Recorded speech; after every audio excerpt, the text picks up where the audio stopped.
Évangile de Luc, chapitre 6. Il arriva un jour de Shabbat appelé second premier, que Jésus traversait des champs de blé. Ses disciples arrachaient des épis et les mangeaient après les avoir froissés dans leurs mains. Quelques pharisiens leur dirent « Pourquoi faites-vous ce qu'il n'est pas permis de faire pendant le Shabbat ?» Jésus leur répondit « N'avez-vous pas lu ce que fit David lorsqu'il eut faim, lui, et ceux qui étaient avec lui ? Comment il entra dans la maison de Dieu, prit les pains de proposition, en mangea, et en donna à ceux qui étaient avec lui. Comment il entra dans la maison de Dieu, prit les pains de proposition, et mangea, et en donna à ceux qui étaient avec lui, bien qu'il ne soit permis qu'aux sacrificateurs de les manger. Et il leur dit, le Fils de l'homme est maître même du Shabbat. Il arriva un autre jour de Shabbat, que Jésus entra dans la synagogue, et qu'il enseignait. Il s'y trouvait un homme dont la main droite était sèche. Les scribes et les pharisiens observaient Jésus pour voir s'il ferait une guérison le jour du Shabbat. C'était afin d'avoir sujet de l'accuser. Mais il connaissait leurs pensées, et il dit à l'homme qui avait la main sèche, « Lève-toi et tiens-toi là au milieu. » Il se leva et se tint debout. Et Jésus leur dit, « Je vous demande s'il est permis le jour du Shabbat de faire du bien ou de faire du mal, de sauver une personne ou de la tuer. » Alors, promenant ses regards sur eux tous, il dit à l'homme, « Étends ta main. » Il le fit, et sa main fut guérie. Ils furent remplis de fureur, et ils se consultèrent pour savoir ce qu'ils feraient à Jésus. En ce temps-là, Jésus se rendit sur la montagne pour prier, et il passa toute la nuit à prier Dieu. Quand le jour parut, il appela ses disciples, et il en choisit 12, auxquels il donna le nom d'apôtres. Simon, qu'il nomma Pierre, André, son frère, Jacques, Jean, Philippe, Barthélemy, Matthieu, Thomas, Jacques, fils d'Alphée, Simon, appelé le Zélote, Jude, fils de Jacques, et Judas Iscario, qui devint traître. Il descendit avec eux et s'arrêta sur un plateau, où se trouvait une foule de ses disciples et une multitude de peuples de toute la Judée, de Jérusalem et de la contrée maritime de Tyr et de Sidon. Ils étaient venus pour l'entendre et pour être guéris de leur maladie. Ceux qui étaient tourmentés par des esprits impurs étaient guéris, et toute la foule cherchait à le toucher, parce qu'une force sortait de lui et les guérissait tous. Alors, Jésus, levant les yeux sur ses disciples, dit « Heureux, vous qui êtes pauvres, car le royaume de Dieu est à vous. Heureux, vous qui avez faim, maintenant, car vous serez rassasiés. Heureux, vous qui pleurez maintenant, car vous serez dans la joie.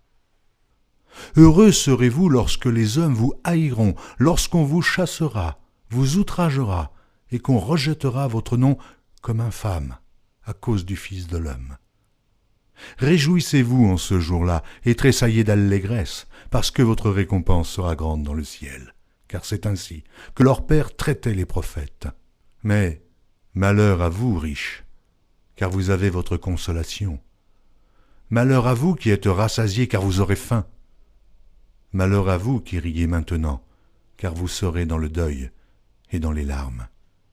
Malheur lorsque les hommes diront du bien de vous, car c'est ainsi qu'agissait leur Père à l'égard des faux prophètes. Mais je vous dis à vous qui m'écoutez, aimez vos ennemis, faites du bien à ceux qui vous haïssent, bénissez ceux qui vous maudissent, priez pour ceux qui vous maltraitent. Si quelqu'un te frappe sur une joue, présente-lui aussi l'autre. Si quelqu'un prend ton manteau, ne l'empêche pas de prendre encore ta tunique. Donne à quiconque te demande, et ne réclame pas ton bien à celui qui s'en empare. Ce que vous voulez que les hommes fassent pour vous, faites-le de même pour eux. Si vous aimez ceux qui vous aiment, quel gré vous en sera-t-on? Les pécheurs aussi aiment ceux qui les aiment. Si vous faites du bien à ceux qui vous font du bien, quel gré vous en sera-t-on? Les pécheurs aussi agissent de même. Et si vous prêtez à ceux de qui vous espérez recevoir, quel gré vous en sera-t-on? Les pécheurs aussi prêtent aux pécheurs afin de recevoir la pareille. Mais aimez vos ennemis. Faites du bien, et prêtez sans rien espérer. Et votre récompense sera grande, et vous serez fils du Très-Haut, car il est bon pour les ingrats et pour les méchants. Soyez donc miséricordieux, comme votre Père est miséricordieux. Ne jugez point, et vous ne serez point jugés. Ne condamnez point, et vous ne serez point condamnés. Absolvez, et vous serez absous. Donnez, et il vous sera donné.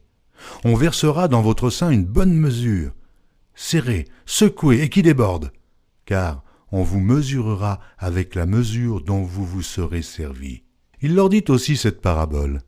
Un aveugle peut-il conduire un aveugle? Ne tomberont-ils pas tous deux dans une fosse? Le disciple n'est pas plus que le maître, mais tout disciple accompli sera comme son maître. Pourquoi vois-tu la paille qui est dans l'œil de ton frère, et n'aperçois-tu pas la poutre qui est dans ton œil? Ou comment peux-tu dire à ton frère, « Frère, laisse-moi ôter la paille qui est dans ton œil, toi qui ne vois pas la poutre qui est dans le tien ?» Hypocrite, ôte premièrement la poutre de ton œil, et alors tu verras comment ôter la paille qui est dans l'œil de ton frère. Ce n'est pas un bon arbre qui porte du mauvais fruit, ni un mauvais arbre qui porte du bon fruit, car chaque arbre se connaît à son fruit. On ne cueille pas des figues sur des épines, et l'on ne vendange pas des raisins sur des ronces. L'homme bon tire de bonnes choses du bon trésor de son cœur, et le méchant tire de mauvaises choses de son mauvais trésor, car c'est de l'abondance du cœur que la bouche parle. Pourquoi m'appelez-vous Seigneur, Seigneur, et ne faites pas ce que je dis? Je vous montrerai à qui est semblable tout homme qui vient à moi, entend mes paroles et les met en pratique.